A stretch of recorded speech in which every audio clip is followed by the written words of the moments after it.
بسم اللہ الرحمن الرحیم۔ شروع اللہ کے نام سے جو بڑا مہربان نہایت رحم والا ہے۔ اعوذ باللہ السمیع العلیم من الشیطان الرجیم۔ بسم اللہ الرحمن الرحیم۔ رب ادخلنی مدخل صدق واخرجنی مخرج صدق واجعل لی من لدنک سلطانا نصیرا۔ سبحان ربک رب العزت عما یصفون وسلام علی المرسلین والحمد للہ رب العالمین۔ جہلم میں یہ پہلا آنا نہیں اور میں اتنا جانا بھی نہیں۔ جو شاہ صاحب نے میرے لیے فرمائے ان کا حقدار نہیں مگر شکر گزار ضرور ہوں۔ خادم حضرات، آج کے موضوع کو کچھ اس لیے بھی میری خواہش تھی کہ کھلا چھوڑا جائے کہ یہ دور انکوائری کا، تحقیق و تجسس کا، کتنی حیرت کی بات لگتی ہے کہ جہاں ایک طرف ہم کائنات کے سربستہ راز افشا کر رہے ہیں، جہاں ہم ذرے ذرے کا جگر جھیل رہے ہیں، جہاں ہم معلومات کی دنیا کے فشار کا یہ عالم ہے کہ آسمانوں سے ایک رنگتی ہوئی چیونٹی کی تصویر بھی اتاری جا سکتی ہے، وہاں ایک اور پہلو بھی ہے۔ اخبارات اٹھا کے دیکھ لیجئے، گھروں میں نظر ڈالیے، گلی کوچوں میں آپ کو بے شمار ایسے اشتہارات نظر آتے ہیں جن میں علوم و اسرار کی بڑی معرفت نظر آتی ہے، حیرت انگیز علوم کی بڑی کثرت نظر آتی ہے، جہاں ایک طرف نظر آتا ہے کہ علم شاید دینا میں یا منگلہ میں، یہ جہلم میں کسی ایسے درویش کے پاس ہے جو لوہے محفوظ پہ نظر رکھتا ہے۔ کہیں آپ کو ایسے ساحل نظر آئیں گے جو تعویذ حب و بغض کے ذریعے پوری زندگیاں بدل دیں گے، اور کہیں مال و دولت کی ناکامی کی اسباب میں ایک کشتہ اکثیر مہیا کرنے والے معزز بھی بیٹھے ہوں گے۔ کتنا عجیب سا لگتا ہے کہ اتنی بڑی سائنٹیفک دنیا میں، اتنی بڑی تحقیق و جستجو کی دنیا میں ہمارے گلی کوچے ساحروں نے بند کر رکھے ہیں، جادوگروں نے بند کر رکھے ہیں، عمل کرنے والوں نے بند کر رکھے ہیں، علوم سفلی بھی ہیں، علوم علوی بھی ہیں، علم معقل بھی ہیں، جنات بھی ہیں، ساحران بڑے قدیم بھی ہیں۔ خادم حضرات، اس تضاد علمی کی بھی تو آخر کوئی وجہ ہوگی۔ مختصر سی بات کہ ایسی بلندی اور ایسی پستی، کہاں آپ فلک گیر، آسمان گیر، خدا شناس، بلکہ خدا کا بھی انکار کرنے والے، اپنی سروں سے حکومتوں کا انکار کرنے والے، یہ باغیان وقت انسان جو ہیں، یہ کسی کی سعادت اور قیادت کو نہیں ماننے والے۔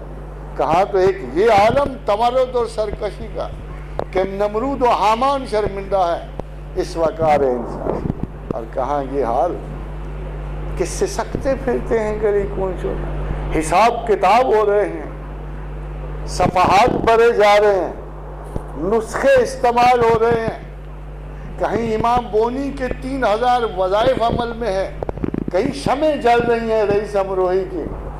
یہ کیا تضاد ہے آخر؟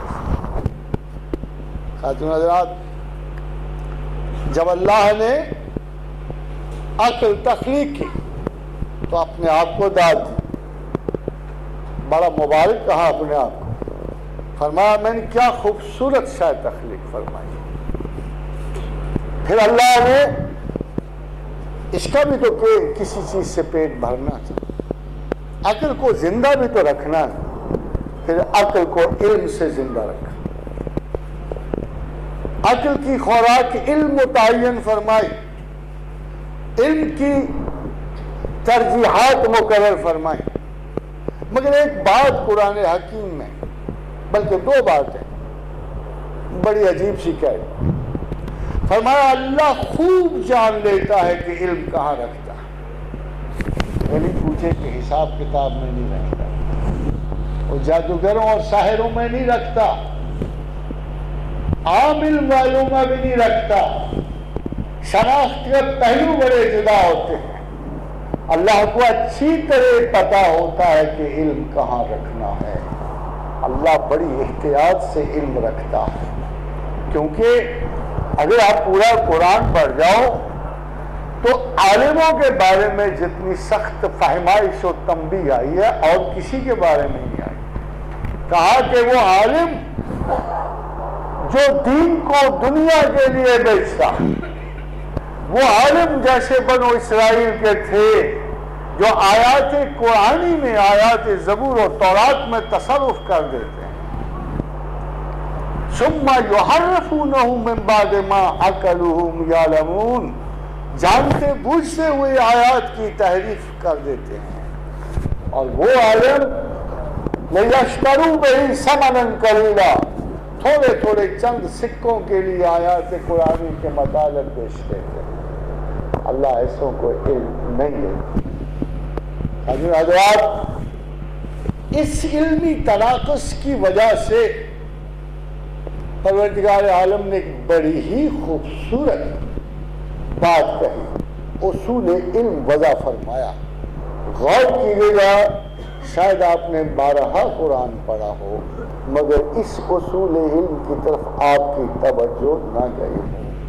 فرمایا جب ہم شروع کرتے ہیں تو علم دونوں ایک ہی قسم کے، نیگیٹو اینڈ پازیٹیو، منفی اور مثبت دونوں علوم ایک قسم کے ہوتے ہیں، یعنی منفی اور مثبت کا منبع اجرا ایک ہوتا ہے۔ اگر آپ کاسمولوجی پڑھنے چلے ہو تو ذرا پیچھے ہٹتے دیکھتے چلے جاؤ تو آپ کو پتہ لگے گا کہ ایسٹرونومی اور ایسٹرولوجی کی ابتدا ایک ہے، یہ دونوں علم ایک منبع سے شروع ہے۔ اگر آپ اور پیچھے چلے جاؤ تو آپ کو پتہ لگے گا کہ وحدانیت کے علوم کا اور کثرت و کفر کے علوم کا منبع بھی ایک ہے، یہ ذرا پیچھے جانے سے پتہ۔ پروردگار عالم نے فرمایا کہ منفی اور مثبت دونوں علوم ایک ہی مقام سے شروع ہوتے ہیں، مگر پھر یہ اصول ذرا یاد رکھیے گا، مگر پھر جو انسان کے کام آنے والا ہے، پھر جو اصول، جو علم میرے بندوں کے کام آنے والا ہے، ہم اسے برکت دیتے ہیں، کثرت دیتے ہیں، پھیلاؤ دیتے ہیں، اور جو نہیں کام آنے والا اسے ہم متروک کر دیتے ہیں، اسے ہم ترک کروا دیتے ہیں، اسے ہم ایک طرف کر دیتے ہیں۔ اسی لیے ایسٹرونومی تو پڑھائی جائے گی دنیا بھر کی یونیورسٹیز میں، ایسٹرونومی تو پڑھائی جائے گی ہر اسکول اور کالج اور یونیورسٹی کے لیول میں، مگر ایسٹرولوجی والا عجیب سی گلی میں گھسا ہوا حساب کتاب لیے ایک مدقوق شکل کا آدمی جو انسان کے وہم و وسوسہ سے کھیلنا چاہتا، یہ فرق ہے خدا کی طرف سے دونوں علوم کے اجرا میں۔ یہ اصول علم ہے جو آگے بڑھتا چلا آتا۔ آپ ذرا دیکھیے، علم تو آغاز میں حضرت آدم علیہ السلام کے ساتھ یہ تو نہیں ہو سکتا کہ خدا نے انہیں بغیر توحید زمین پہ بھیجا ہو، بغیر علم بھیجا ہو، اور بغیر اپنے مقاصد حیات کی تلقین کیے بھیجا ہو۔ مستقر و متاع الہی کہ آدم جاؤ، تھوڑا سا فائدہ رکھا ہے، اب اپنے علم پر پورا اترو، جو تمہیں بتایا گیا ہے اسے عمل میں لاؤ، جو تمہیں سوچ کی ہم نے لائن دی اسے پورا کر۔ خادم حضرات، اللہ نے ایک اور بات بھی فرمائی کہ شروع میں سب مباحث تھے، پھر انہوں نے کفر و شرک کو اختیار کر دیا۔ بڑی حیرت کی بات ہے کہ جب ہم تاریخ کا مطالعہ کرتے ہیں تو تاریخ سے ورا ایک تاریخ ہے، تاریخ سے پرے ایک تاریخ ہے، اس تاریخ کو ہم مائتھولوجی کہتے ہیں۔ علم الاسنام کہتے ہیں، پری ہسٹری کہتے ہیں۔ تاریخ سے پیچھے جو تاریخ ہے اس کو ہم پری ہسٹورک علوم جن کو کہتے ہیں، اس میں ایک مائتھولوجی، جس شاخ کو چلے جاؤ سرزمین ہند کے پیچھے جاتے جاتے آپ کو ہندو دیوی اور دیوتاؤں کا ایک سیلاب نظر آتا ہے۔ آپ مصر چلے جاؤ، ان کے پیچھے پوری کی پوری علم الاسنام کی شاخیں اٹھتی ابھرتی پھیلتی نظر آتی ہیں۔ آپ یونان چلے جاؤ، یونانی سنمیات سارے عالم میں مشہور ہیں۔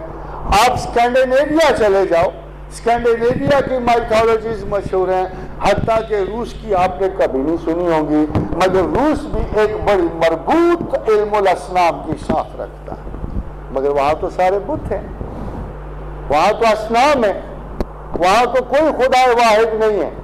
اب سوال یہ پیدا ہوتا ہے کہ قرآن تو سچا ہے، اور اگر اللہ سچا ہے تو آخر کیا وجہ ہے کہ ہمیں اس اصول کی شناخت نہیں ہوتی کہ جو اصول قرآن پاک میں اللہ یہ فرماتا ہے کہ شروع میں سب مواحد، مگر سرسری نظر سے انسانی تاریخی ریکارڈ پڑھتے ہوئے ہمیں احساس ہوتا ہے کہ شروع میں تو سب بت پرست تھے، مگر خواتین حضرات ایک دقیق نظر چاہیے، ایک علمی تحقیق چاہیے، علم الاسنام سے ذرا پیچھے جانا چاہیے، تو آپ کو حیران کن بات نظر آئے گی کہ خدا ہی سچا ہے، وہ ہمیشہ ہی سچا ہوتا ہے، مجبوری تو یہ ہماری کہ وہی ہمیشہ سچا نکلتا ہے۔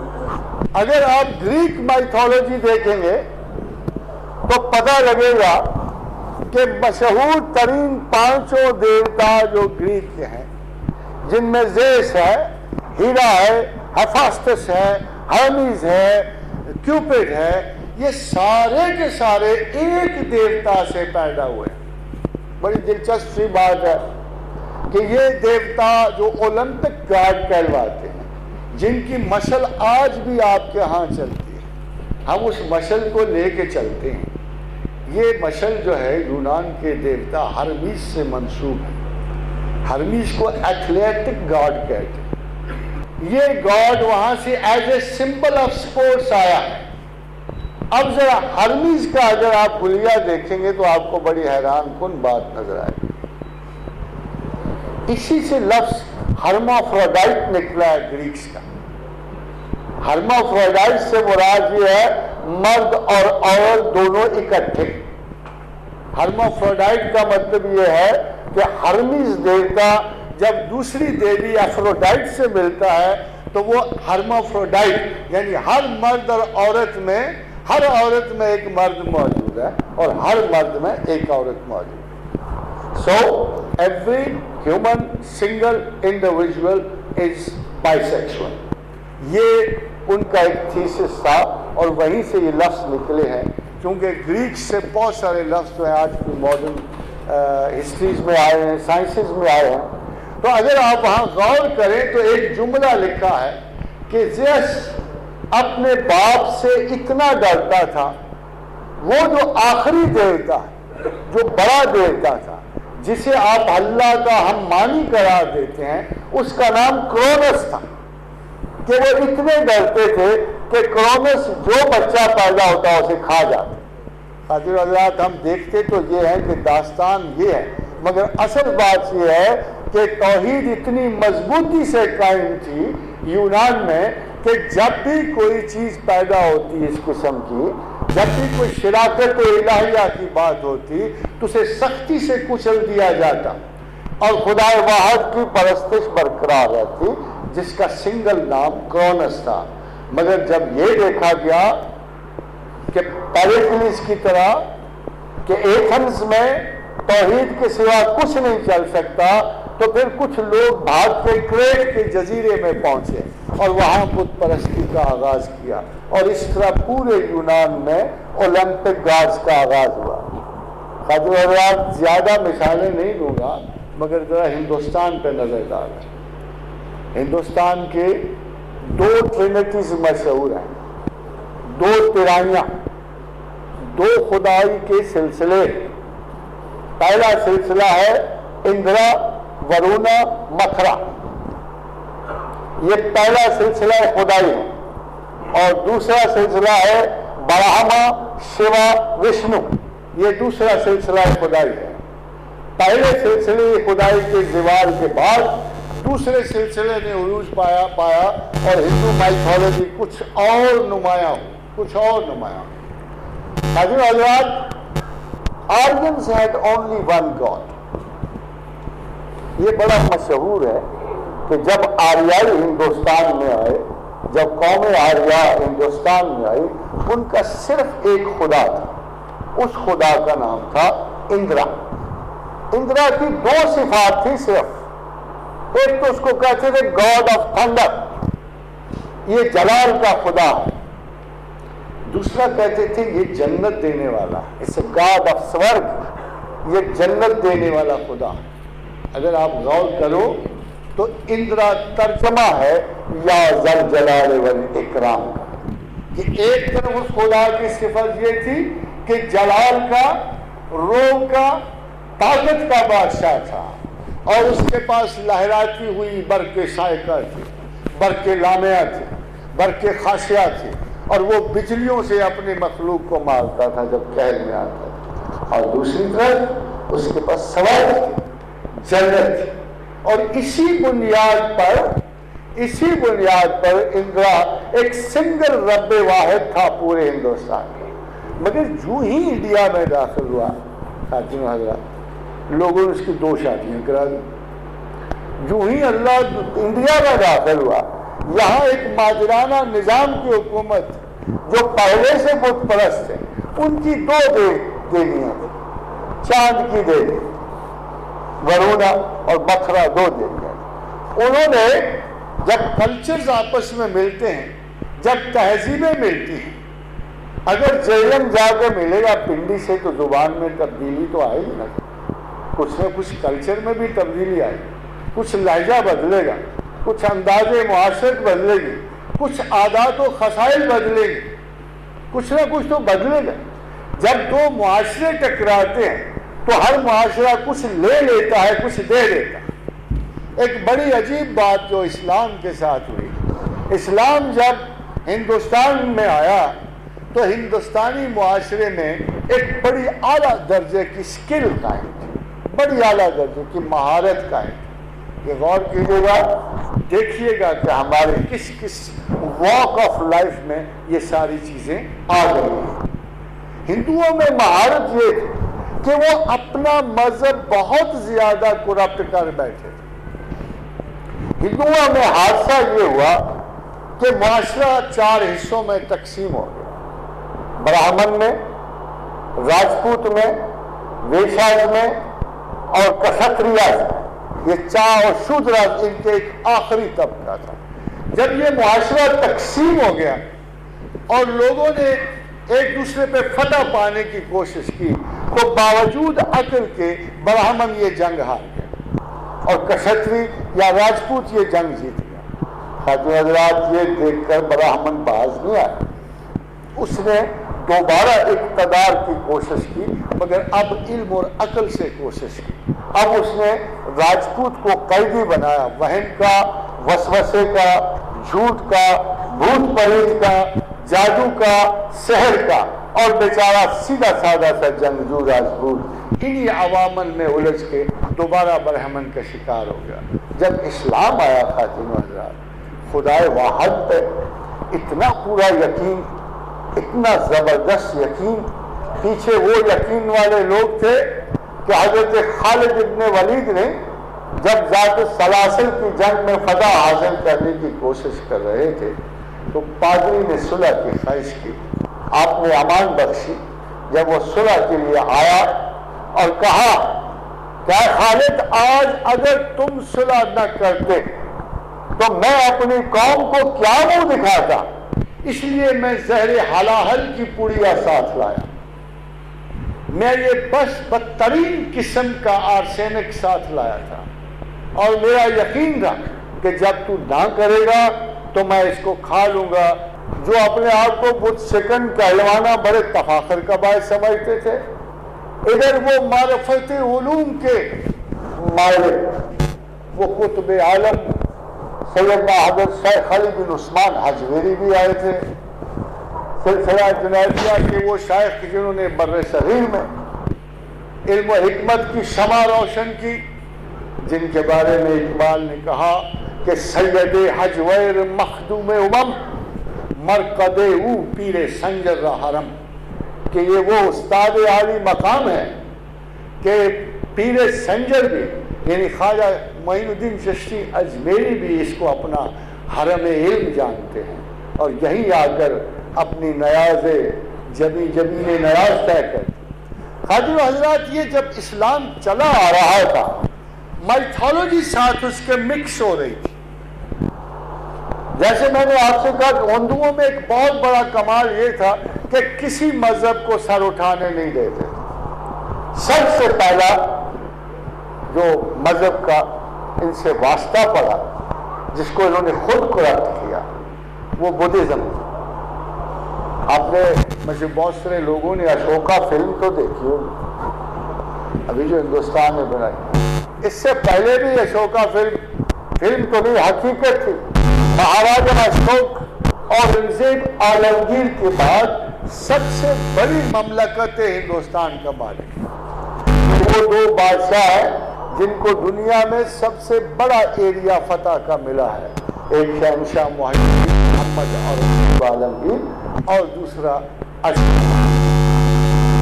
حضرات، مہاتما بدھ نے 12 برس ہندو آرڈر میں تپسیا کی، 12 برس کے بعد ریاضت کے بعد کشی کے بعد محنت کے بعد چلوں کے بعد اس نے اعلان کیا۔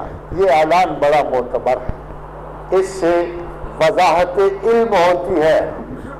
مہاتما نے جو اعلان فرمایا 12 برس کی ہندو آرڈر میں تپسیا کرنے کے بعد، وہ بڑا امپورٹنٹ ہے۔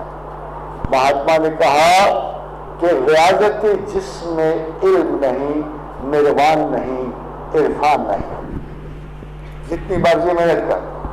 کیا عجیب بات ہے کہ آپ کے گلی کوچوں میں مراقبوں کی تفاصیل آتی ہیں، محنت آتی ہے، لگتا ہے کہ مذہب میں مراقبوں کے بغیر، چلہ معکوس کے بغیر، پہاڑوں کی چوٹیوں میں بیٹھ کے جیسے تبت کے لامائی لوگ کرتے ہیں، اس کے بغیر شاید مذہب میں ہے کچھ نہیں۔ بلکہ مذہب میں دعویٰ کیا جاتا ہے کہ یہ مراقبہ قبر ہے، یہ چلہ معکوس ہے کنویں میں الٹا لٹکنے والا، اور ان سے پاورز منسلک کی جاتی ہیں، ان سے قدریں منسلک کی جاتی ہیں، اور 3 مختلف قسم کی ادھر سے چل کے گیا آئے۔ 40 دن صرف سوچا، 40 دن سوچا خاتون حضرات، اور فرمایا کہ میں اپنے فلسفہ نروان تک پہنچ گیا، میں نے گیان پا لیا، میں نے دھیان پا لیا۔ اصول بتا کہ آشتی نروان دھیان میں ہے، فکر میں ہے، سوچنے میں ہے، تقلید میں نہیں ہے، مصیبت اور مشقت میں نہیں ہے، اندھا دھند اپنے آپ کو فاقہ کشی دینے میں نہیں ہے۔ بلکہ قرآن حکیم نے پھر کہا یہ تو کچھ یہود کے علماء نے اپنی طرف سے یہ طریقہ نکال لیا تھا، اور کچھ کرسچنز نے یہ جسمانی مراقبے نکال لیے تھے، ہم نے ان کو ایسا نہیں کہا تھا، ہم نے ان کو ایسا نہیں کہا تھا۔ پھر کچھ نبھا گئے۔ اس دن مر گیا جس دن اشوک نے اسے قبول کیا۔ بدھزم میں 2 فرقے تھے، مہایان اور ہانایان۔ ہانایان جیسے ہمارے فقی اور اولیاء ہوتے ہیں، اور مہایان جنرل کرسٹ کو کہتے ہیں۔ اشوک وہ پہلا حکمران ہے جس نے ہندو مت کی آمیزش کی بدھزم میں، اور سب سے پہلے خدا کا بت تخلیق کیا، اور اس طرح وہ سب سے پہلا بادشاہ تھا جس نے مہاتما بدھ کی اس تعلیم کو غارت کر دیا جو وہ بغیر خدا چلا رہا تھا۔ اسی طرح جین مت آیا۔ حضرت حضرات، یہ بڑا مقابلے کا اور کانٹے کا جوڑ تھا ہندو مت کے ساتھ۔ اس کی وحدانیت کو متاثر کرے، کسی نہ کسی طریقے سے یہ ثابت کر دے کہ ہندو مت کا خدا اور اسلام کا خدا ہے۔ ویسے آج کل ڈاکٹر ذاکر بھی کوشش کر رہے ہیں، مگر اور بڑی کوشش کر رہے ہیں کہ بالائی تصوراتی سطح پر، پتہ تو ہمیں بھی ہے خاتون آتا کہ پہلے ایک ہی خدا تھا، یہ تو پتہ ہم کو بھی ہے، مگر ہم تو یہ کہتے ہیں کہ لوگوں نے درمیانی واسطے تعلق دیوی دیوتا اس لیے تخلیق کیے کہ وہ خدائے واحد سے زیادہ دوری نہیں پسند کرتے، انہوں نے اس کے ایجنٹ قریب کر لیے، مہا ایشور کو چھوڑ کر، بڑے بڑے خداؤں کو چھوڑ کر خدائی تقسیم کر۔ یہ بڑا حیران کن واقعہ ہوتا ہے دیوتا بنانا، اگر آپ اس کی ٹیکنیک پہ جاؤ تو بڑی دلچسپ ہوتا۔ یہ تھا کہ سرسبز و شاداب فصلیں، کوئی گریک بیچارہ چرواہا دوڑ رہا، شام پڑ گئی، منزل پر نہیں پہنچا، گھر نہیں پہنچا، ٹھکانے نہیں لگا، پیچھے سے ہوا سرسراتی ہوئی آئی۔ اگر آپ کو فصلوں میں جانے کا اتفاق ہو شام کو اور ہلکی ہلکی ہوا چل رہی ہو تو آپ کو پتا تو ہوگا کس قسم کی آوازیں آتی ہیں۔ وہ بار بار پیچھے چونک کے دیکھنا بیچارہ شروع ہو گیا۔ پہلے وہ ہلکا سا اسے گیدڑ نظر آیا، اس نے کہا ٹھیک ہے چھوٹا سا گیدڑ ہے، ذرا پھر خوف کے طرف دیکھا، اب کتا نظر آیا، اس نے کہا ہے بدل کیسے گیا، پھر بھاگا تھوڑا سا، پھر پیچھے بڑا سا کتا نظر آیا، حتیٰ کہ جب عوام تک پہنچا تو وہ ایک بہت بڑا ہولناک قسم کا عفریت تھا جس سے وہ بیچارہ بچ کے نکلا تھا۔ یہ وہ تصوراتی خوف ہے کہ جو انسان کا ان امیجز کو داخل ہو جاتا ہے اور شامل ہو جاتا ہے جن کی نارمل کیفیات کو وہ بڑھانا شروع کر دیتا ہے۔ اسی طرح خاتون حضرات گریکس کا پین گاڈ دریافت، آپ نے ایک فلسفہ سنا ہوگا پڑھے لکھے لوگوں نے، جو پینتھیزم اسے کہتے ہیں، اردو میں اس کی ٹرانسلیشن کرتے ہیں فطرت پرستی، نیچریت، نیچر پرستی، یعنی nature is the obviously the most important exhibit of Almighty Allah۔ یہ فطرت جو ہے یہ اللہ کا سب سے بڑا نمایاں سائن ہوتا۔ اب اس فطرت کو خدا سمجھ لینا، باقاعدہ انگریزی ادب میں، دنیاوی ادب میں، باقی پاکستانی ادب میں فطرت ایک بہت بڑے ایلیمنٹ کی طرح آئی جس نے الوہیت کو ریپلیس کیا۔ تو یہ اصل میں اس کا اوریجن اس پینتھیزم سے ہے کہ جب دیہاتی چلتے تھے اور ان کو پیچھے سرسراتی ہوا سنائی دیتی تھی اور وہ گھبراتے ہوئے ایک عجیب سا دیوتا دیکھتے تھے۔ وہ دیوتا بڑا عجیب سا تھا، اس کا آدھا دھڑا آدمی کا اور آدھا گھوڑے کا ہوتا تھا۔ ابھی کبھی آپ پرانی فلمیں دیکھو تو گریک وہ سمبل پریزنٹ کرتے ہیں، وہ جو آدھا دھڑ مینڈے کا یا بکرے کا اور آدھا دھڑ انسان کا ہے اس کو پین گارڈ کہتے تھے۔ پین گارڈ سے پھر پینتھیزم شروع ہو گئی، یعنی فطرت پرستی شروع ہو گئی۔ یہی حال خاتون حضرات رسا میں ہوتا تھا۔ رسا میں بیچارے وہ گندم رکھتے تھے، بڑا مشکل تھا زندگی گزارنا، اور وہ اپنی روٹی پانی سنبھال کے رکھتے تھے، اسے بچا کے رکھتے تھے اپنی زندگیوں کے لیے۔ چیونٹیاں آتی، چوہے آتے اور بڑی مجبور چیزیں آتی جو اپنا حصہ وصول کر کے لے جاتی، کبے بھی آتے تھے۔ تو انہوں نے کیا کیا، انہوں نے سوچا کہ کوئی مافوق الفطرت چیز بنائی جائے جو ہمارے بارنز کی، جہاں غلہ رکھا جاتا ہے، بارن اس کو کہتے ہیں، ان کی حفاظت کرے۔ تو انہوں نے ایک بڑا دلچسپ دیوتا تخلیق کیا، اس کو ککی مورا کہتے تھے۔ اب وہ جو ہی گندم رکھتے تھے نا اپنے، باقاعدہ عبادات پیش ہو رہی ہیں، ککی مورا سے درخواست ہو رہی ہے، یہ خدا سے ڈائیورشنز ہیں۔ اللہ بیچارہ ہر کام کیسے کر سکتا؟ ان کا خیال وہ اتنی بڑی کائنات سنبھالے، سٹار چلائے، یہ کرے وہ کرے کہ ہمارے اور غلے کی بھی حفاظت کرے، تو انہوں نے اللہ پہ احسان فرمایا. ہندوؤں نے بھی اللہ پہ بڑے احسان، انہوں نے اس کے مددگار پیدا کی.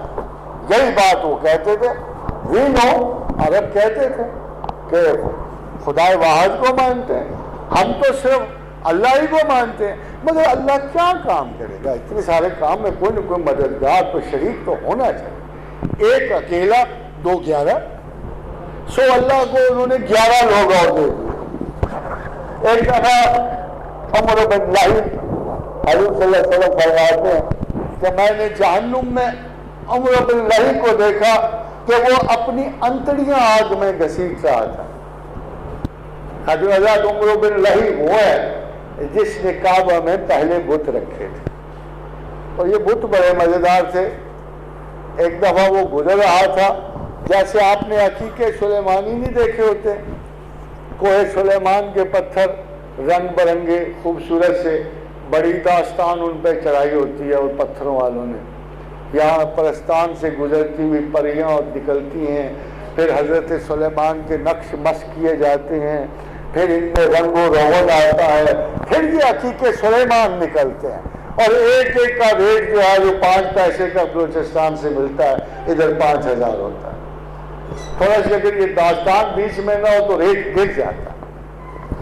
جاننے والا اسے کوئٹہ سے تول کے لیتا ہے پتھروں کو، اس پہ من چڑھتے ہیں، شاید ادھر 1000 میں 5 کلو آ رہے ہوں، 10 کلو آ رہے ہوں، مگر ادھر ایک ایک پتھر جو ہے وہ ہزاروں میں بکتا ہے، کیونکہ اس پہ حضرت سلیمان کا، ملکہ سبا کا، جنات کا، بڑی بڑی خوبصورت چیزوں کی داستانیں چڑھی ہوتی ہیں. Tales always make things more beautiful. تو خاتون حضرات، یہ بالکل اسی طرح کی داستان کہ ہم جانتے ہیں اللہ ہے، مگر حبل معاون ہے، عزا لات معاون ہے. ایک بڑے خوبصورت پتھر، یہ دونوں دیویاں ہیں، لات اور منات. تو عمر بن لہی نے دیکھا، اس نے کہا اتنا خوبصورت پتھر تو نہیں ہو سکتا، ضرور یہ دیوتا ہے. تو ہی واز دی فرسٹ مین جس نے دیوی دیوتاؤں کو لا کے حرم شریف میں رکھا. اسی طرح ہندوستان میں مسلمانوں کو پورے 1000 برس ہندو کوشش کرتا رہا کہ ان کے باطن سے میں کسی طریقے سے توحید رخصت کروں، اور کسی طریقے سے میں خدا کو ڈیوائڈ کروں، میں ان کے اللہ کو تقسیم کروں. بڑے بڑے پیٹرن اختیار کیے ہندو ہنود، مگر according to the words of the writer encyclopedia of religion کے مصنف نے ایک بات لکھی کہ there was such a geometrical precision about the oneness of God in Islam. بڑے امپورٹنٹ لفظ میں ترجمہ کروں کہ there was such a geometrical precision about the oneness of God in Islam that no mythology was possible. کہ خدا واحد کے تصور کی اتنی سختی سے حفاظت کی گئی ہے اسلام میں، اتنی سختی سے خدا واحد کے تصور کی حفاظت کی گئی ہے جیومیٹری کے رولوں کی طرح کہ کوئی علم الاسنام ممکن نہیں ہوا، کوئی بت پرستی ممکن نہیں ہو سکی. حاضرین حضرات، جب یہ حال دیکھا تو ہندوؤں نے دوسرا کام کیا. آپ کے ادب میں، آداب معاشرت میں، رسم و رواج میں ہولی ہولی در آئے، جیسے ویرانے میں چپکے سے بہار آ جائے. یہ تمام رسم و رواج جو ہمارے معاشرے میں، ہمارے اخلاق و کردار میں ایسے ہولے ہولے اندر آتے گئے کہ مسلمان سیدھے سادے اپنے خدا پہ یقین رکھنے والے اب متعدد سائڈ ایشوز پر اعتبار کرنا شروع ہو گئے. ایک بات بڑی اور بھی آپ کو بتاؤں، محمد ابن قاسم کے آنے سے پہلے، سلطان اب محمود اب غزنہ کے آنے سے پہلے، کیونکہ اسلام آ چکا تھا ابتدائی